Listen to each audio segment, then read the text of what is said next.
Hello, welcome back to History of Wine and the Vine. I'm Emily Kate. So this week I'm going to tell you guys about an ancient Greek wine drinking game.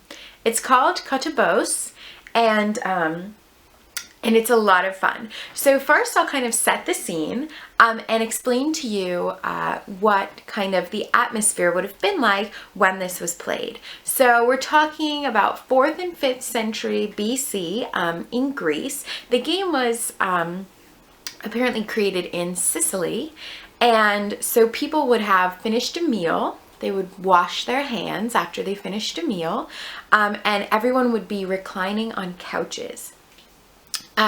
So people would be wearing wreaths on their heads, and there might be some music playing, and you may be watching some dancers or some gymnasts or some kind of entertainment, and servants would come around and pour the wine into your cup.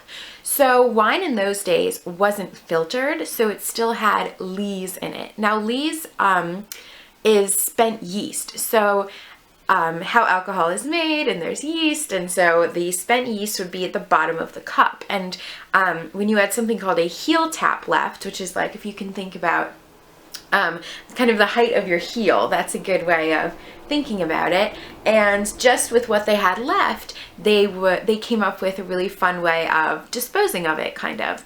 So there would be a cup in the middle of the room, and it would be kind of perched on like a precarious perch, and people would try to fling the contents of their cup and try to get it either in to the cup in the middle of the room or to knock the cup over.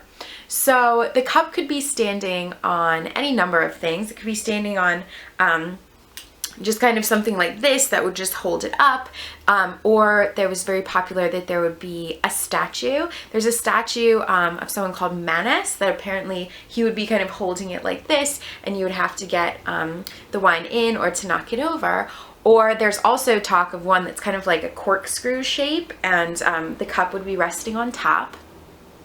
And then there's one, there are a couple other ways. I'll tell you about another way that you could play this game, is that you would have like a huge vat of water, and then you would have these floating cups in the water, and you would have to toss the wine in so that the cup would sink into the water, and that was how you won.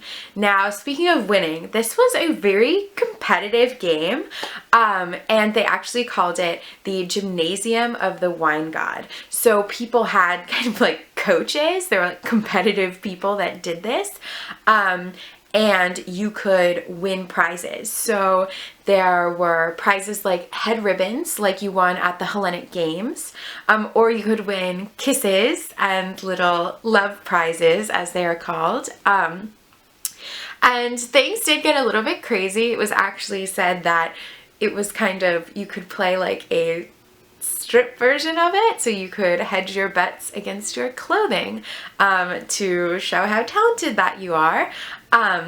And what I love is that women also played this game, and there's actually a story that I read about a woman who's playing the game, and she's really quite good at it, and she turns around to her boyfriend and says, "This one's for you," and then she tosses it and she sinks the cup.